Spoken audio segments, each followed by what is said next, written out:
Hello and welcome to Cruise 5. Our guest today is Professor Patrick Loch Otienno Lumumba. He's a practicing lawyer and has come all the way from Kenya. Welcome to Cruise 5. Thank you very much for the invitation. And I realize I pronounced your second name wrongly. It's not Loch. It is Loch. Loch. Yeah. It's Loch. Loch can mean two things. Yes. It is either victory or freedom, Okay. or the peg on which you tether a cow. Ah, okay. A Yes, Loch. but in this context it means freedom because I was born just around the period when Kenya was attaining was about to attain her independence. That's what I find peculiar about Yeah. Kenya and other East African countries, Yes. where you've got all these funny names to denote funny things. Like, Yes. oh, I was born on Monday and this is my name. Yes. I was born on Sunday. Back here, we don't have that. You should. And I understand Otieno also symbolizes Otieno something. means I was born at night, but before midnight. How- So if how- I was a girl, I would have been Atieno, but because I'm a Atieno. man, I'm called Otieno.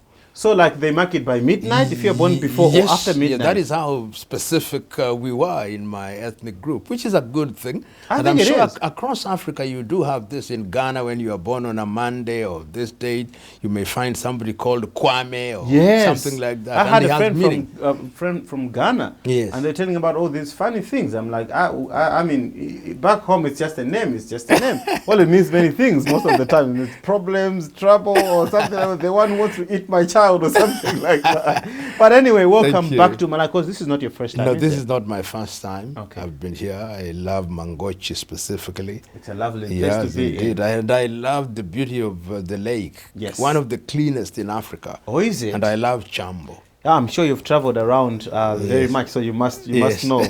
You must know those things. Thank you. And you are coming from Kenya. Mm-hmm. I don't know if that's where you've grown up all your entire life, or you've been to other countries. Well, born and bred in Born Kenya. and bred in Kenya. Yeah, but in the last few years, of course, I've traveled across the length and breadth of Africa.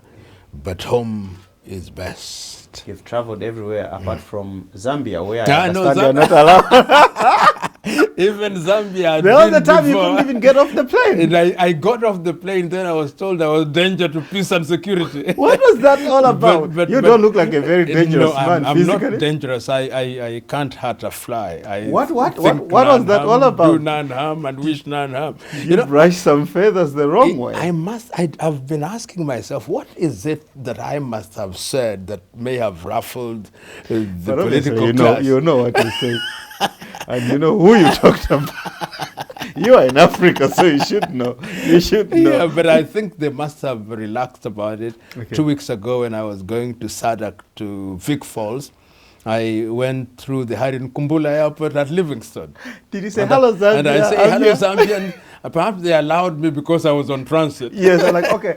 Is he staying now? Oh, he's just passing out. Okay, let him pass quickly. Has he voted yet? Yes. All right, good. We're cool. Perhaps. All right. Yeah. But anyway, we know that you are what you are, and countries are treating you the way they are, mostly because of your very strong stand against graft and corruption and things like that. And I think that's what we would like to center much of our discussion on.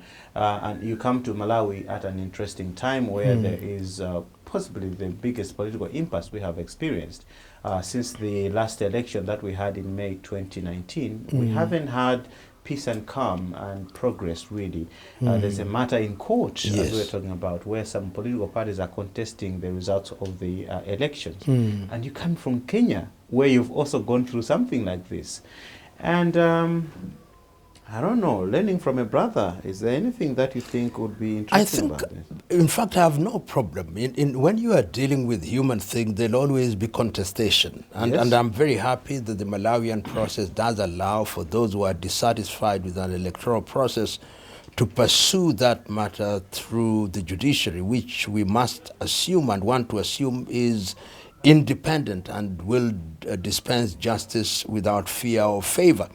But one of the things that I think the Kenyan process does offer as a learning point and a teaching point at the same time is that our constitution that was enacted in 2010 does now, promulgated, some would say it in 2010, say that before the president is sworn in, yes, the dispute must be resolved, which is a good thing.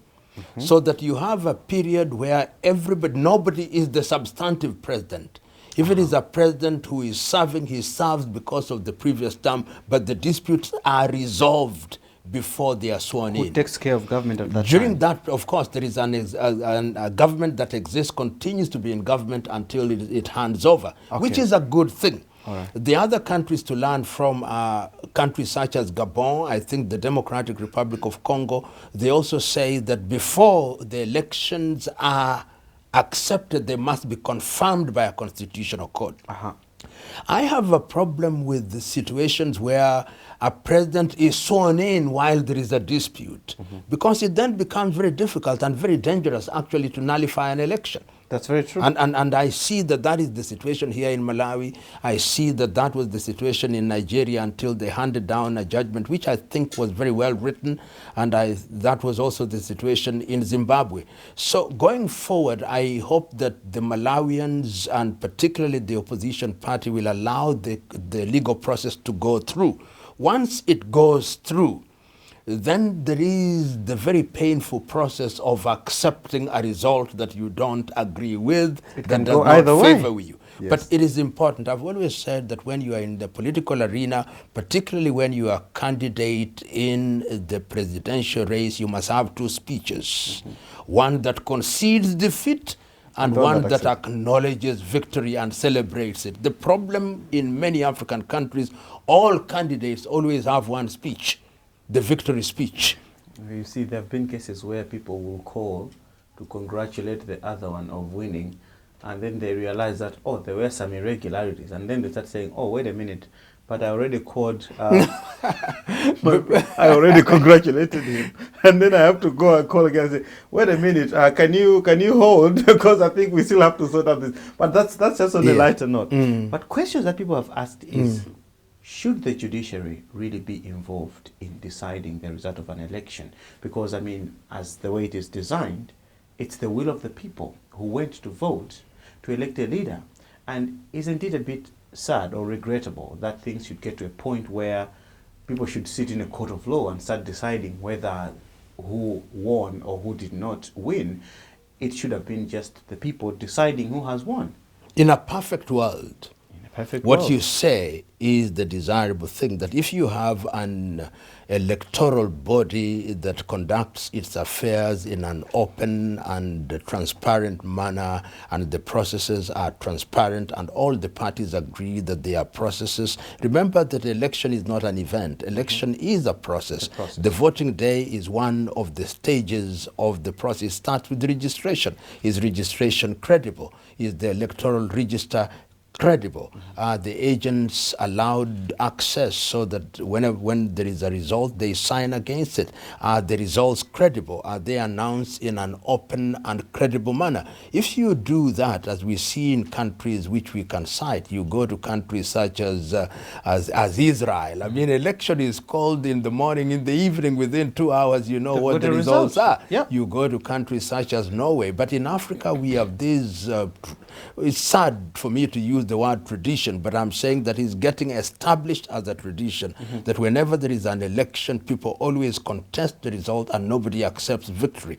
And that is very dangerous for a country, because what it does, particularly in our countries which are multi-ethnic, is that leaders then resort to very primordial ways of appealing to the ethnic sensibilities of people from their base. And that undermines the economy. So in a short, sharp answer to your question, in a perfect world, if elections are conducted properly, the judiciary may have no place. But because we know we don't live in a perfect world, and we know that the judiciaries we have put together are for dispute resolution, if a dispute does arise and we accept the judiciary is independent, functionally independent, and capable of discharging justice without fear or favor, then they should be the final arbiter. It is not true that we must agree with the results of a judicial process, but for the sake of good order, if there is a well-reasoned finding by a court of law, it is incumbent upon all parties to deal with at that level. But that does not mean that the political class cannot go beyond and above the judiciary and said, I have the result, but for the good health of the nation, me as the leader who is now elected and endorsed by the judiciary, I'm now reaching out to you, the opposition, because I know that you have a constituency. Let us build our country together. That is great if countries can do that. That would be great. Yes. This is the first time that such a thing is happening in Malawi, and obviously there are mixed feelings about what's going on. Some people think, why bother go to the courts at all? This is like, you're just sore losers. Just accept that you have lost and let's move on. But some say, no, if an injustice is perceived to have been done, let's follow it up and make sure that everything is properly tied up, and then we have closure on this matter. I don't know what you think about that. I respect anybody who uses existing dispute resolution mechanisms, because if they did not expect institution, they would do something that is a lot nastier. So when you see somebody saying that I'm dissatisfied and I'm going to a court of law, we must respect that individual, because he's saying I'm using the processes and the channels that are provided by the law. That is a law-abiding citizen who must be celebrated. In other countries, they would declare guerrilla warfare, which would hurt everybody. So let us celebrate the opposition in Malawi for acknowledging that there is a judicial process, and that judicial process is provided for in the law and in the constitution, and that we've got to follow it. Who polices the police? In this case, the judiciary. How sure are we going to be? You see, Malawi is in a peculiar situation where we do place a lot of trust in the judiciary. But what if the judiciary makes a mistake? Don't lose the trust. The mere fact that a finding has been made by a court of law which is not in your favor does not mean that they have made a mistake. Not everything must always be in your favor. And remember that courts of law and judges decide cases on the basis of the evidence that is placed before them. Yes. If the evidence that is placed before them is of such a nature as to demonstrate that there were irregularities in an election, but those irregularities are not sufficient to order that the elections were improperly held, then that is the result. In fact, let me tell you, there is not a single election anywhere in the world that is 100% perfect. If you find such an election, that is rigged. A perfect election is a rigged election.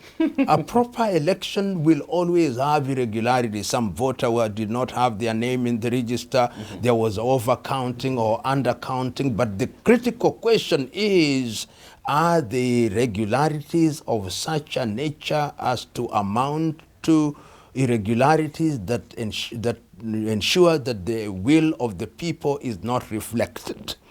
If the will of the people is still reflected and credible, the irregularities notwithstanding, then a court of law ought not to disturb an election result. We're going to go on a quick break. And as we go on a break, we'd like to play some music. Oh, yeah. Do you like music? Oh, yeah, I like music. If you have Tabule, Rochero, Adeito, or you have Fela Kuti, Teacher Don't Teach Me Nonsense. Teacher Don't Teach Me Nonsense. By Fela Kuti and Nikulapo. Olukinga libala na imwana na boye na koka mwanyo lobite okumangai oyebaka mwana moto soki akoboya makila na nzoto na ntango bayokani te libalelo mpe bandaka na sukali mingi nakokamwa lelo linginga mpe toswani nakolingaka yo mingi ye koboya na nge ezali boya komeka yo motema na nzoto kelingi yo kasi ntango nano ekoki te koswanisa ngai te nalingi yo buku ya kobebisa makambo nakoloba na mama ya kobenga na yo silikani te motema molingi yo solo bolingo poti ya ntango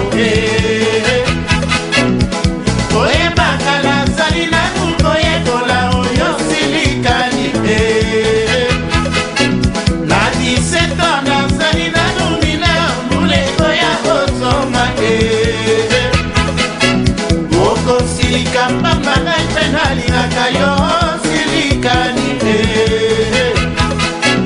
nakoloba na mama ya kobenga na yo silikani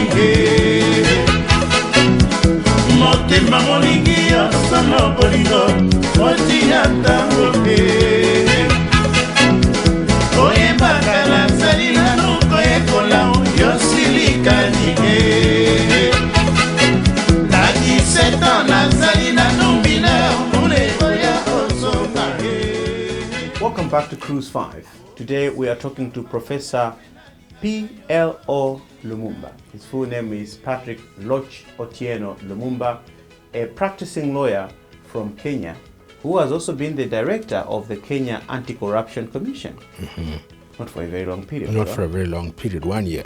What happened? You were not supposed to be there for just such a short the period. law, remember that is the time when the law had been changed. Okay. And when the constitution was enacted, the body that was called the Kenya Anti-Corruption Commission was replaced by the Ethics and Anti-Corruption Commission. Okay. And instead of ensuring that those who are serving in office who continued for the remainder of their term, the parliamentarians abolished the offices that we occupied and we were required to reapply. I did not apply, and one of my former assistant directors reapplied and was chosen. But the ideal position is that our offices ought to have been preserved so that we serve the remainder of the terms of our office. And it's instructive to know that one of my former directors did actually go to court for compensation, and the court actually ordered that he be compensated for the remainder of the term that he had not served. But I was not paid in accordance with that judgment. I chose not to go because I thought that it was wrong to file a suit against a body that I headed.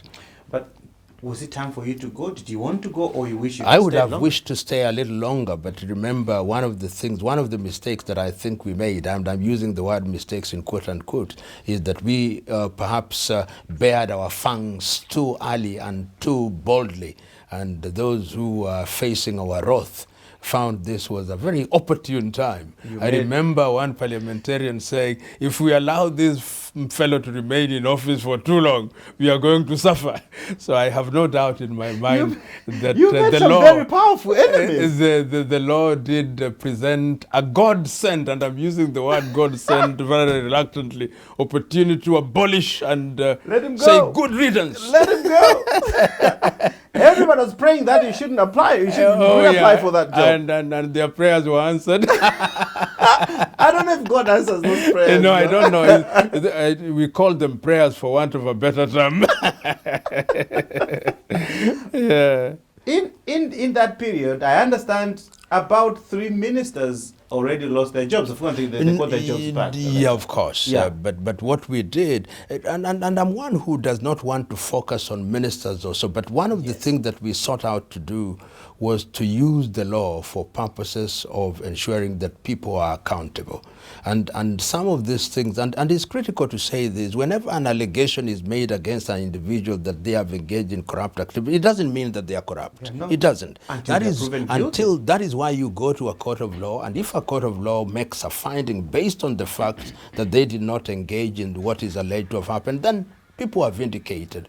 Because, in fact, one of the things that I've discovered in life is that the honest are the most endangered sometimes, because honest people don't have and don't engage in very sophisticated schemes. They sign things in honesty, they sign things, sometimes they are naive, and when the law is just the law, sometimes you punish people who ought not to be punished, and the real culprits are left to go. So I'm one who is very reluctant to accuse people without any reason, because you can also be accused falsely.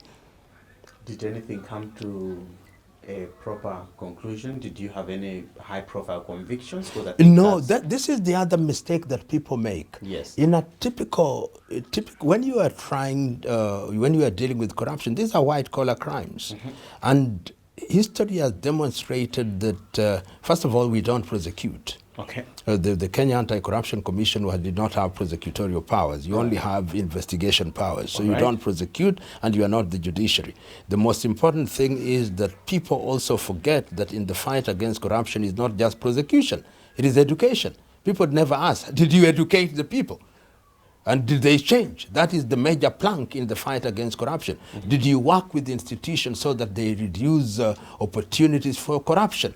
People are obsessed with prosecution. But how many people can you prosecute? If you are a population of 50 million, even if you prosecuted 10, you don't solve the problem. But if you create an environment where a critical mass of the people then begin to believe and to participate in processes that reduce corruption, then that is what is desirable. So sometimes we in Africa, we want to see blood. We want to see people who are in high positions brought down so that we may celebrate their downfall. But the truth is, what we ought to be doing is to create societies where corruption is the exception other than the rule.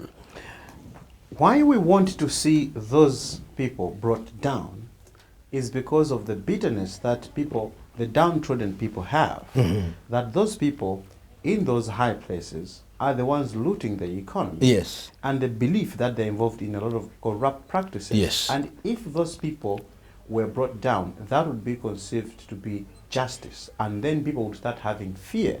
Because if you bring down that person, then anybody down there is going to be afraid to do the same thing. I can't agree with you more, but when they are seeking votes, why do you ask them for money?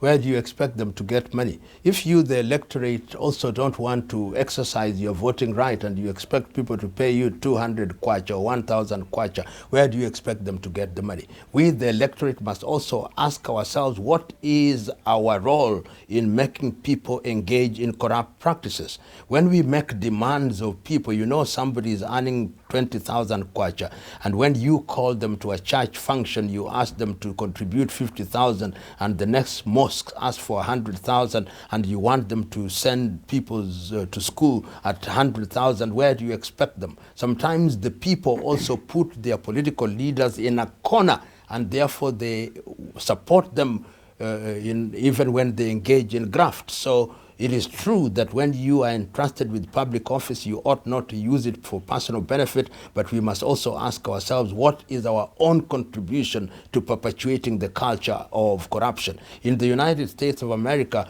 when somebody seeks public office, it is the people who donate for them to participate in the electoral process. In Africa, people expect people to buy them chitenge. Well, how do they buy chitenge?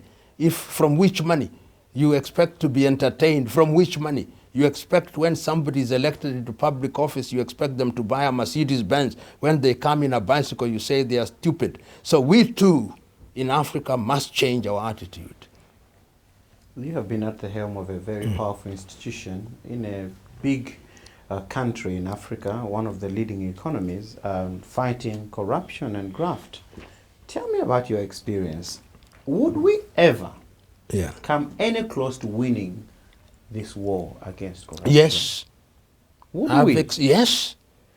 I tend to think that at a certain level, you're dealing with very sophisticated and powerful enemies, and they'll just make it extremely difficult for you to do anything, to a point where you are resigned to your fate and say, let me tell you, let's look at Africa positively. During my own lifetime, I've seen countries take action in a manner that informs me that Africa is changing. I've seen in a country such as Rwanda, the leadership and the presidency take action to make the corruption the exception other than the rule. You go to Kigali in Rwanda and attempt to bribe a police officer, they'll arrest you. Will they? Yes. Within 25 years. That is culture change. Go to Tanzania and see what is happening there right now. Go to South Africa. You can see a former president facing the law. Go to Nigeria. We have seen things happening. In other words, as we tell the sad story of Africa, we must also look at the other side of the coin. Africa is progressively moving into an arena where in the next 50 or so years, corruption will be the exception other than the rule. We have seen a whole government brought down in Sudan because the people said, we don't want a corrupt regime. We saw a whole government come down in Algeria, in Tunisia, and in Egypt. Things are happening. So countries, and particularly those in the political leadership, must now be warned. In Kiswahili, they say that when you see your neighbor being shaved, you put water on your head because it is you next. For you next. If you see Sudan rising up because they are dissatisfied, the neighbors must also begin to do things that will change and make unnecessary a change that is not orderly. I feel like listening to music now. That would be glad for me. Everybody say yeah, yeah. Everybody say yeah, yeah. Right. All of us to the first election, and the second election all in Nigeria, and the second election like it was a pass. Babala nonsense. He passed the rigging. He passed corruption. Which kind of election be this? Babala nonsense. Babala nonsense. People not go vote.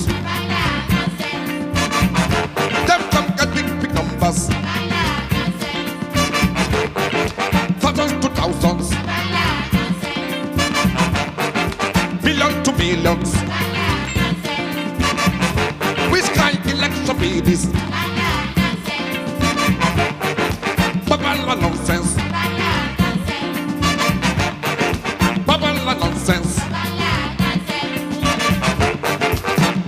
Now democracy be that you.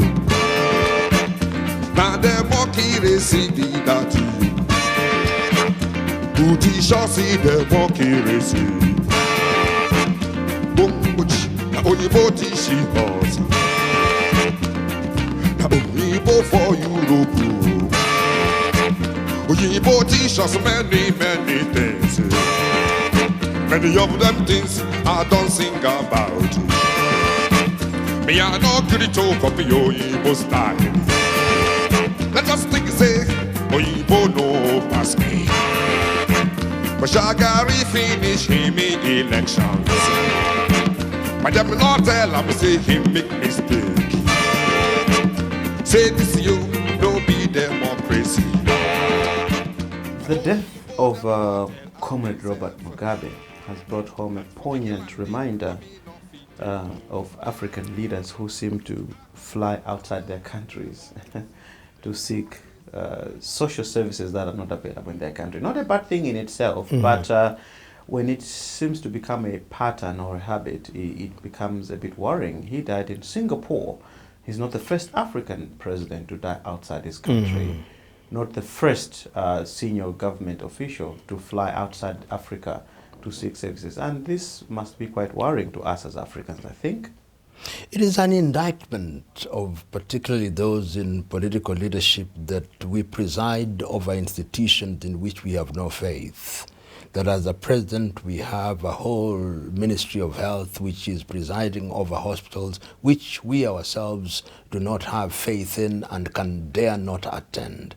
That we preside over education systems in which we can never allow our children to attend.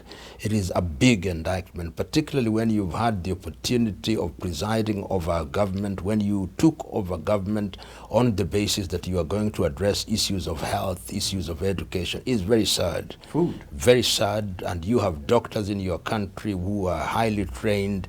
It is something that is to be condemned. It has to be condemned in the strongest terms, and some have, running out of ideas, suggested that maybe we should pass a law that says no child of a senior government official should go and attend education outside the country. And I said, well, in a democracy, that might be a bit difficult. Yeah. But you see people trying to say, how do we manage this? They have the money, they have the wherewithal to go and get the services that they don't have here at home. But where does that leave us, the plebeians? Perhaps they don't mean it, but it is a demonstration of their dissatisfaction. They are saying, we have given you the honor and privilege of serving with our resources. You have the opportunity to improve the quality of those services, and you don't, because you don't eat from the same pot. And they are saying, therefore, we'll prevent you from going to another pot which is made by other civilization. And I think a good leader, those in positions of leadership, should hear those messages loud and clear, that people are beginning to say, we are not going to accept this kind of situation. When President Mandela was unwell, because he inherited good medical services from the erstwhile apartheid rulers, fact, although apartheid was a crime against humanity. Oh, yeah. Those Afrikaners made for themselves things that worked for them. He didn't have to go outside of the country, and it can be done. We have the resources, we have the wherewithal, and therefore I think the time has come that we must improve our circumstances. We must ensure that our health systems are sound. We must ensure that our education systems are sound. We must ensure that we run institutions that serve us well and are world class. They say leaders or rulers are just as bad as the people that put them in power. Probably this reflects on all of us as a people, that maybe this is what we are. Maybe we should just stop whining and complaining. After all, this is what we deserve. We are the ones who shape these leaders. I mean, look at Malawi, for example. Apart from, from 1964, we have been led by indigenous presidents. Chakhaza spent quite a great deal of time outside the country. But after that, we had Bakiri Muluzi, and then we had Bingu Mutarika, we had Joyce Banda, we had Peter Mutarika. All these are presidents that we have raised here in our country. And maybe this is what we are.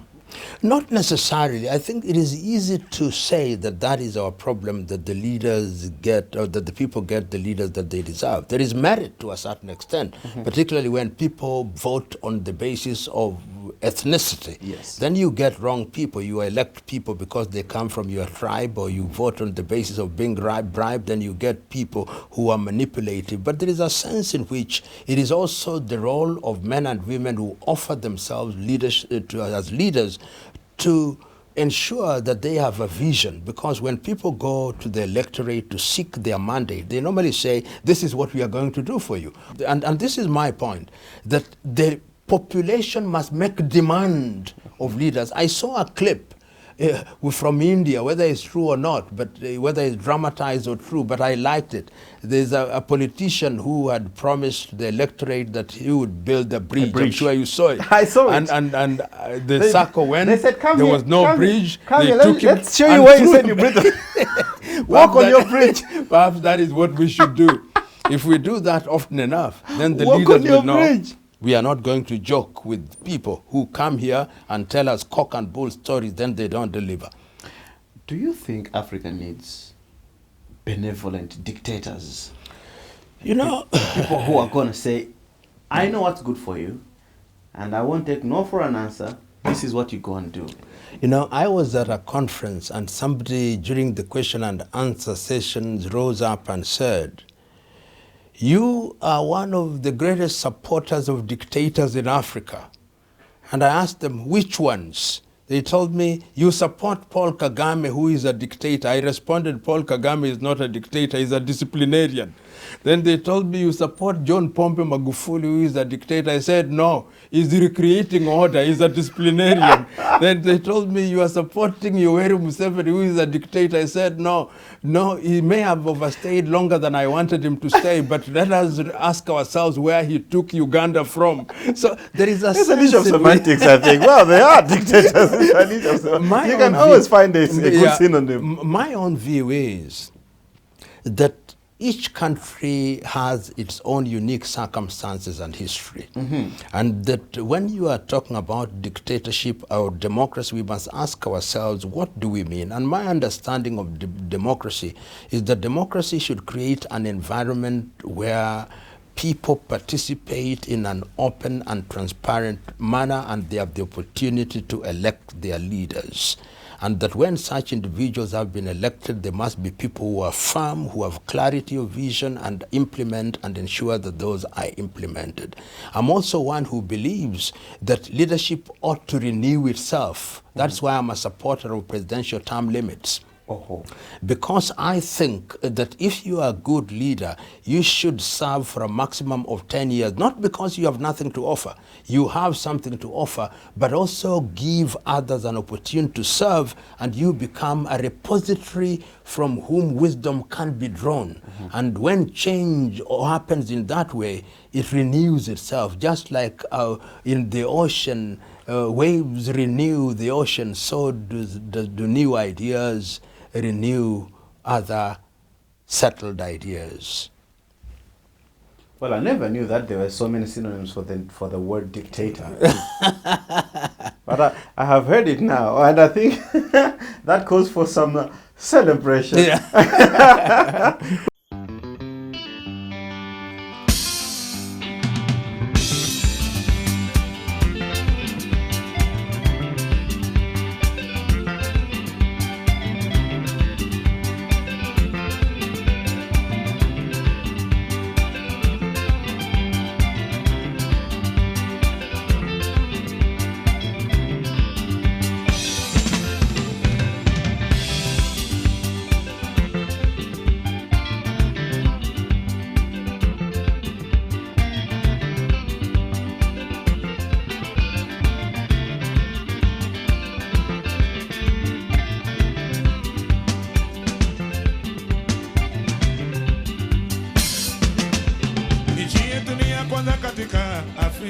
Afrika. Nchi yetu ni ya kwanza katika Afrika, Afrika. Nchi yetu ni ya kwanza katika Afrika kwa umoja. Nchi yetu Tanzania ni ya kwanza katika Afrika, Afrika. Nchi yetu ni ya kwanza katika Afrika kwa ujamaa. Nchi yetu ni ya kwanza katika Afrika kwa heshima. Nchi yetu ni ya kwanza katika Afrika, Afrika. Nchi yetu ni ya kwanza katika Afrika, number 1. Tanzania ni ya kwanza katika Afrika, number 1. Nchi yetu ni ya kwanza katika Afrika, Tanzania.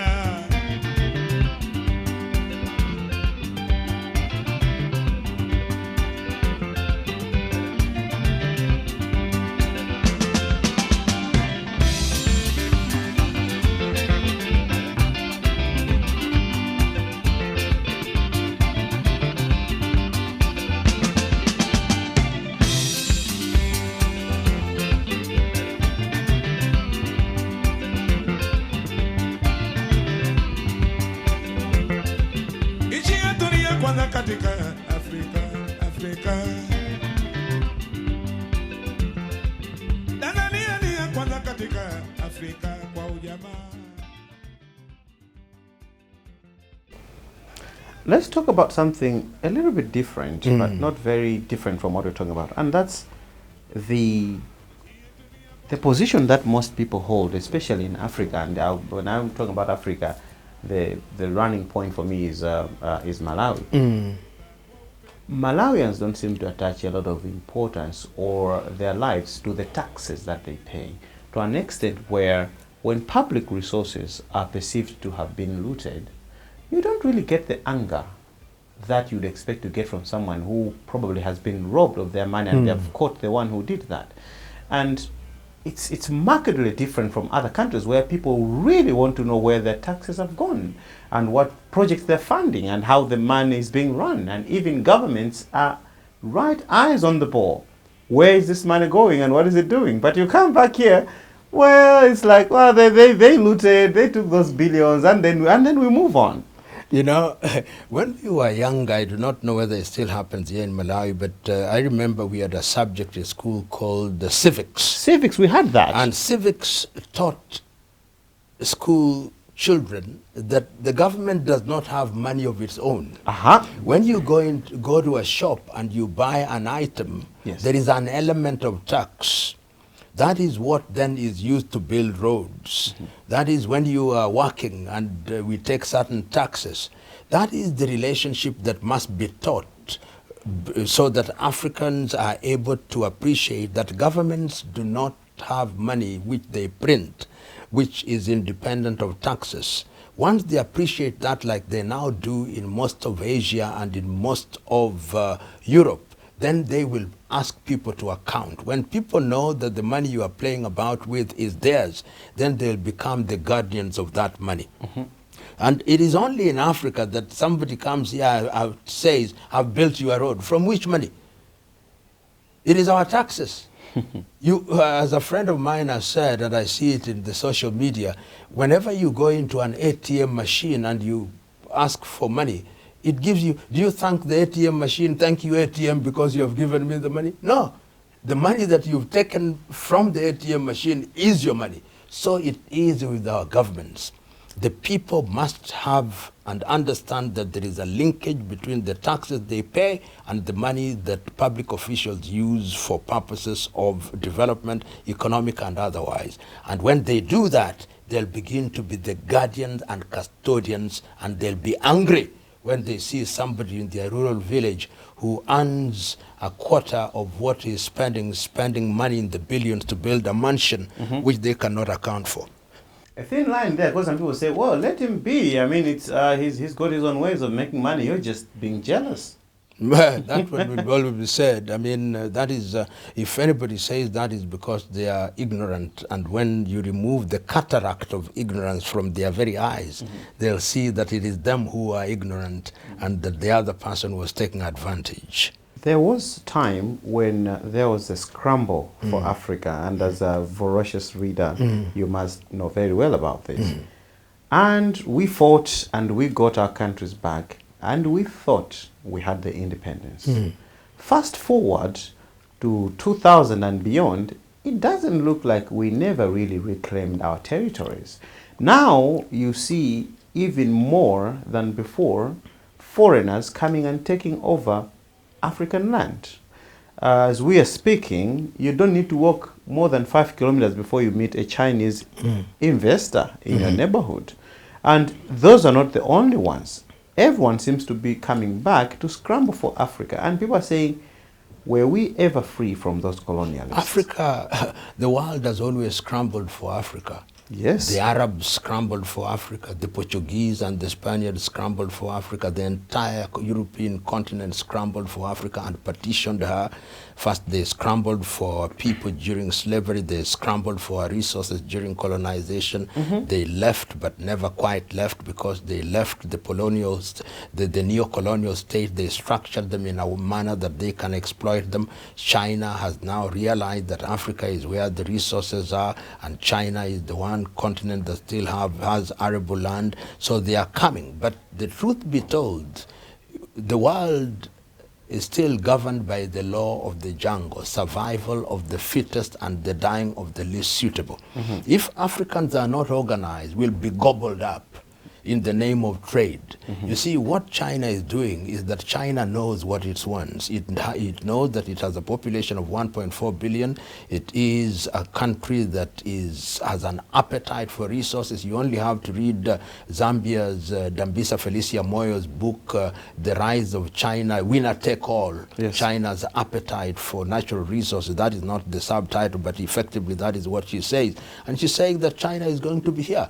China is thinking about her population and how she's going to feed that population. We too must now begin to think, how are we going to feed our population? How are we going to immunize ourselves against foreign domination, so that when we relate to China on the basis of trade, real trade. When we relate to Europe or America, we relate on the basis of real trade. because what we call trade now is not trade. You see, Julius Nyerere put it so figuratively that when you talk about trade or equal opportunity between Africa, he said that even in boxing, yes, when you are asking people to fight, you don't put a lightweight and a heavyweight. No. That is murder. Yeah. You put a lightweight and a lightweight, a middleweight and a middleweight, and a featherweight and a featherweight. But Africa must style up. If we are not very careful, in the next 20 years, China will dominate all sectors of our economy, and I won't blame them. I'll blame us. We have the intellect, we have the know-how, we have the exposure. We must say that certain things must not be imported. And I'm very happy that in East Africa, for example, in the last 1 year, we said we are not importing second-hand clothing. Mm-hmm.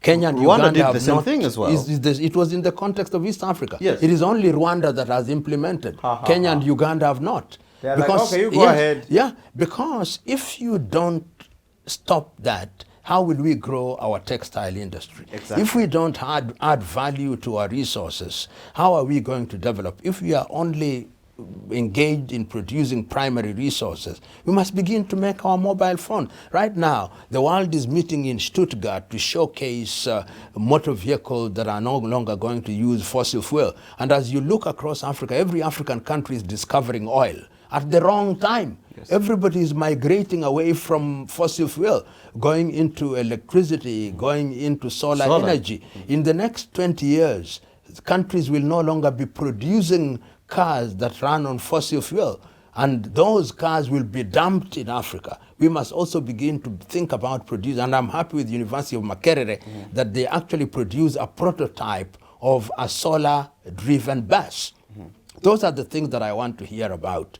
But we must style up. If we don't style up, you and me, you are Joab. What is your Christian name? Joab. Joab. J-O-A-B. Yes. What will happen is that your child will be called Deng Xiaoping. Will Not be a very baptized. bad name, but still. I will know how to shorten that name. That's my only worry. You call it Deng. Deng. Deng would be like D-U-N-G. Well, that's not a very cool thing. So I'm saying that in jest, but I'm simply trying to say that we will be dominated culturally, economically, and politically. So we have no excuse now. We have the intellect, we have the exposure, we have the experience, we have the ability to liberate ourselves and to operate and work with other peoples of the world, including China, on an equal footing. Fantastic. Let's go on a quick break as we continue talking to our guest today, Professor Patrick Loch Otienno Lumumba.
Welcome back to Cruise 5. Today we're talking to Professor Patrick Loch Otienno Lumumba from Kenya.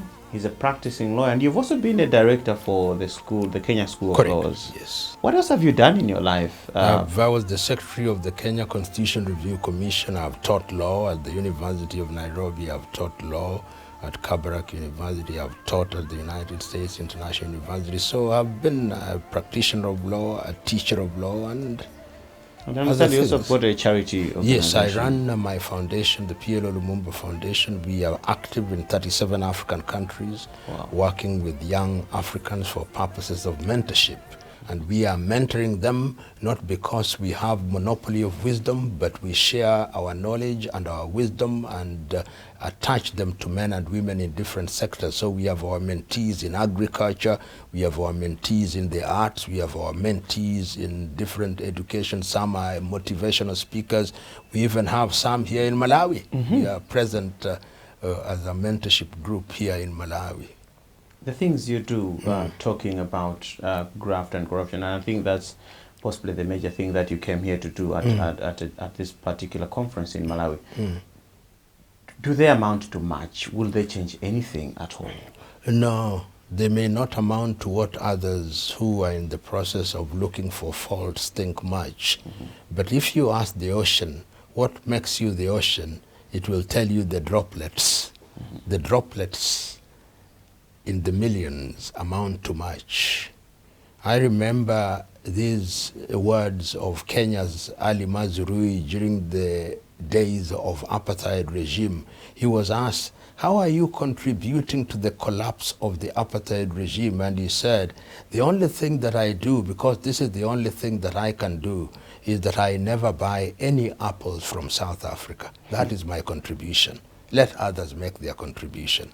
My contribution is to say what I believe in, to move across Africa when I'm given the opportunity, and like John the Baptist to be found in the Bible, to shout in the wilderness. As to whether my voice will be heard, that is not for me to say. But as I walk across Africa, out of every 10 people that I talk to, I see 2 who think that I'm making sense. And that to me is satisfying. You've quoted scripture several times, I Yes. think now. Are you a spiritual man? Yes, I am. I believe that one cannot do the things that one does without having faith in God. And I'm not one who is impressed by denominations. Okay. Because Christ was not a Christian, God is not a Christian. But I profess to be of the Christian faith. As Africa, we are not a very united bloc, and that's putting us at a disadvantage and open to people who might want to take advantage of us.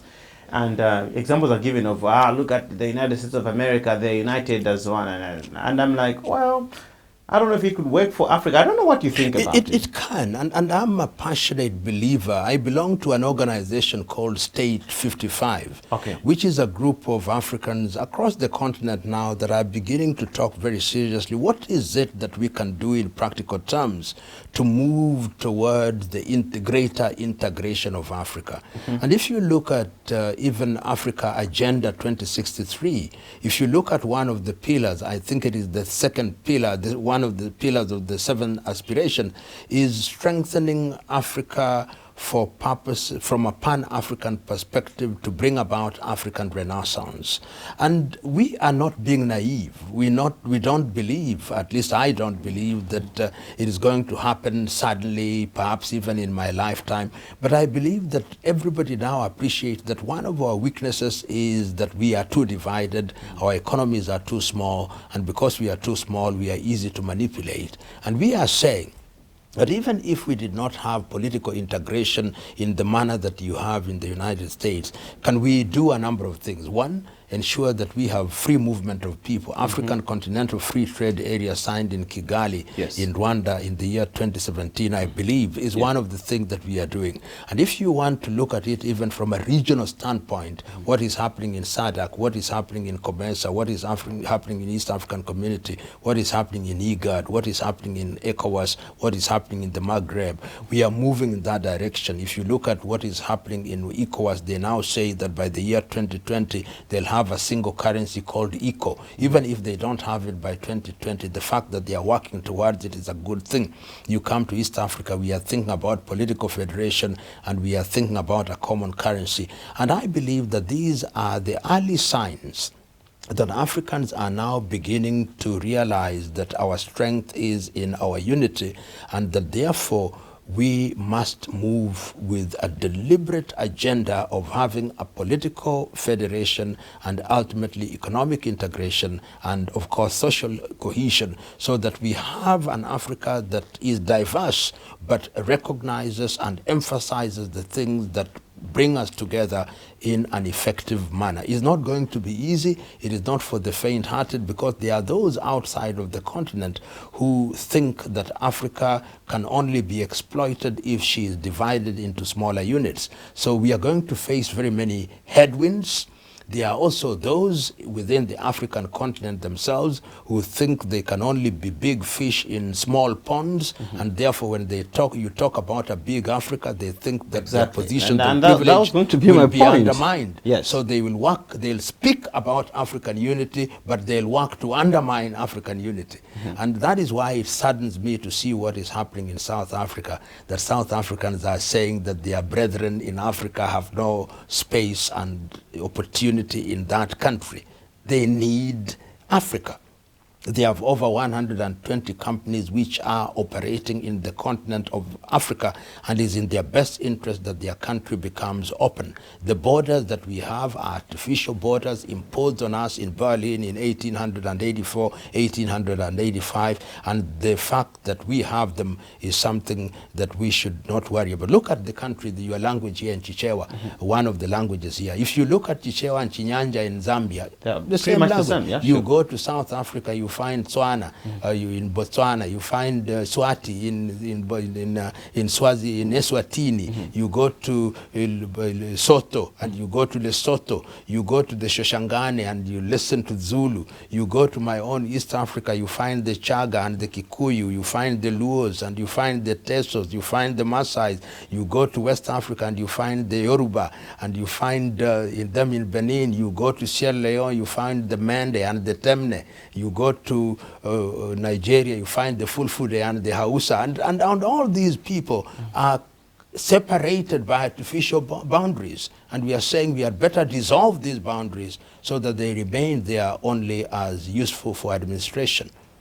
We have found ourselves in very interesting times. The former president of Malawi, Dr. Bakiri Muluzi, has been answering a court case over stolen public funds for many years now. I think most people have actually forgotten about it. And it's not the first time. Every time an African leader falls or something unfortunate happens, there are always revelations about them having looted some public funds or things like that. But some are still ruling right now, and there are all these stories that come up. What separates us from other countries is that in other countries and in other cultures, when people think some people don't trust them anymore, they resign. Not a very common thing in Africa. Not very common. Is a culture. I think it is a political culture that people must develop over the years. The problem in Africa is that there is no shortage of individuals when you are in position of power who treat you like a demigod. Yes. And when you are treated like a demigod for too long, you begin to think that you are God and that you can do no wrong. The difference in other parts of the world over the years through historical experience is that they have known that if they don't hold themselves accountable, the people can rise against them. You look at Europe. Yes. The reason why Europeans behave the way they do is there was a time when across Europe they beheaded kings. Oh yeah, yes. The other time they killed, and actually they killed him and ate him. Yes. So in Africa, we have not had that. And I think that that is part of the reason why that culture has not quite developed in a manner that we would love. But I've seen South Africa, to their credit, have done things that are to be admired. I mean, the recall, and I never liked this, the recall of President Thabo Mbeki with the recall of Jacob Zuma was something that stood out. And we have seen even in Zimbabwe, whether you call it a coup d'etat or you don't call it a coup d'etat, but there was some active measures, and President Mugabe was removed from office. I personally in 2014 did say of President Mugabe that he had great independence fighting credentials, but no matter how good a dancer you are, you must know when to leave the stage, otherwise you'll be removed without ceremony from the stage. And my prediction came true, although I'm not a Jewish prophet, but it did come true. So I believe that we must develop that culture. And it is also true that whenever you resign from office, it's not because of personal guilt, but it's taking moral responsibility. Moral responsibility is simply suggests that you don't chicken out simply because allegations have been made against you. Because when you are in political office, there are also people who are looking for fault on a daily basis. But of course. Yes, on a daily basis. You can do no wrong, no right in their eyes. Whatever you do is wrong. But you've got to look at certain critical issues and make a decision to leave office when it is in the best interest of the nation. I was very impressed by the administration in Ethiopia, Haile Selassie, when he resigned, a young person, and said, for the general interest of the country and for the country's unity, I'm leaving office, and a new prime minister came into office, and that prime minister has been, in my view, trying to do very good and admirable things. I think that a few things are happening, but it's not easy. It's not a culture that we have developed in this part of the world, and perhaps as we grow a little and as people become more aware, demands will be made of the leaders, and they will see the wisdom of leaving when it is right to leave. A quick set of questions to which you can only answer yes or no. Yes. First, you have to tell me your full name. Patrick Loch Otienno Lumumba. Do you have any tattoos? No, I will never. Well, they say never say never. You never know what you might want to explore in your old age. If the slave owners were tattooing our forefathers, why should I have a tattoo? Do you have any piercings? No. I'm answering very violently. I can see you're very aggressive. Almost threateningly aggressive. I don't know if this is coming from your deep conviction or the fear that it might actually happen. That you might actually do it. Do you have children? Yes, indeed. Have you ever shot a gun? No, not at all. Have you ever shot a bow and arrow at least? No, I've held one, but I've never shot one. Have you ever cried over someone? Yes. Have you fallen in love before? Oh, yes. Have you killed a chicken before? Yes, but nowadays I can't. You see? Yes. It's funny. Yeah. What, are we getting softer or what? In our younger days, I did it very without easy. thinking, but now like, I love eating the chicken, but I but want somebody else to slaughter it. It's very sad. Should become a vegetarian. There was a clip. Yeah. I mean, I don't think we need to talk about nationalities. Yeah. But someone from Britain who had gone to India and saw people selling chickens in those little coops and she was throwing a tantrum about it. Free the birds, free the chickens. So talking about killing chickens, I mean, that's just interesting. But then, next question. Have you ever gotten into a fight? Oh, a long time ago when I was in Form 2. When you were a naughty young boy, I guess. Yeah, and that became, we were very good friends, and we were actually sparring in karate in 1975. Okay. Then I think I got angry, hit me very hard, and I got angry. Then but later we renewed our friendship. Otherwise, I've never gotten into a fight after that, 1975, in Form 1, that is. Have you gotten any surgeries? No. Have you ever been hospitalized? By God's grace, no. And I pray that I don't get hospitalized. Have you donated blood? Yes. Have you ever smoked weed? Not at all. Would you smoke weed? No. Even if it is for religious passage, I will not. So more aggressive answering there. Have you ever drunk alcohol? I take wine. I love red wine, but I've never taken beer in my life. I've never tasted whiskey in my life. Do you plan to join politics at some point? That is something that I don't want to answer straight, but I believe that I'm already in the political arena in a very subtle way. Yeah. But as to whether this is a very cheeky answer. It is a cheeky answer. If see the way you are falling all over yourself trying to explain. If at some time the people prevail upon me, I'm sure you have heard that about in Malawi. I have never fallen for that trick. You wanted to be a politician. You joined politics. Don't tell me about the people. Which people? You never did a survey. Oh, the people have asked me. They came from the village. Of course, they come to all of us. That doesn't make us join politics. 2 last questions. Thank you. Have you broken someone's heart? No, not to my knowledge. Have you had a crush on someone? Yes. Professor Lumumba, I think you have to end it here. I see you're getting to the edge of your seat. You ask a very tricky question. I'll stop and start behaving now. But we still have to select our last song. Yes.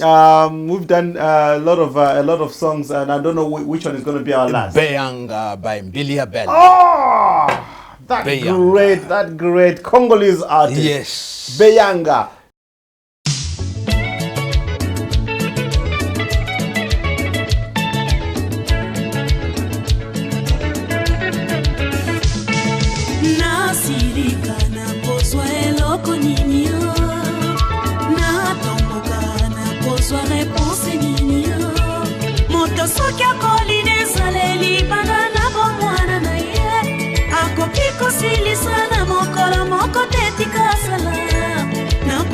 Swana sepa ezali motindo na ye nandi mama pe nalingi ye ebongi na banda na ye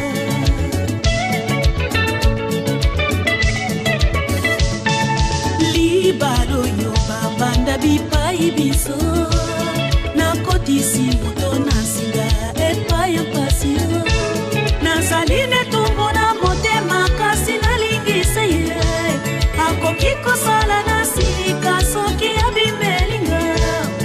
kosanga liloba na pesa ye na baminde kolo na ye kaka niso pamba kotalanga na leminzo toniso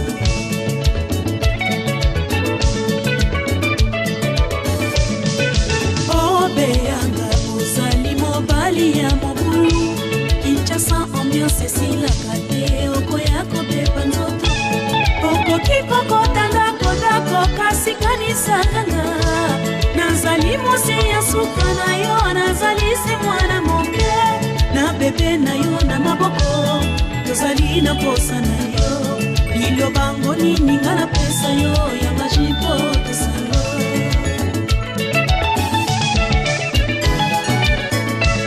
nakosengo batela nzoto Beyanga bato basobala na ndenge oyo bazali wapi lelo nakoyoka pasi na motema ndimanga solo na ningi yokanga sheri na yo amoke Kinshasa batuta kantolo kanisa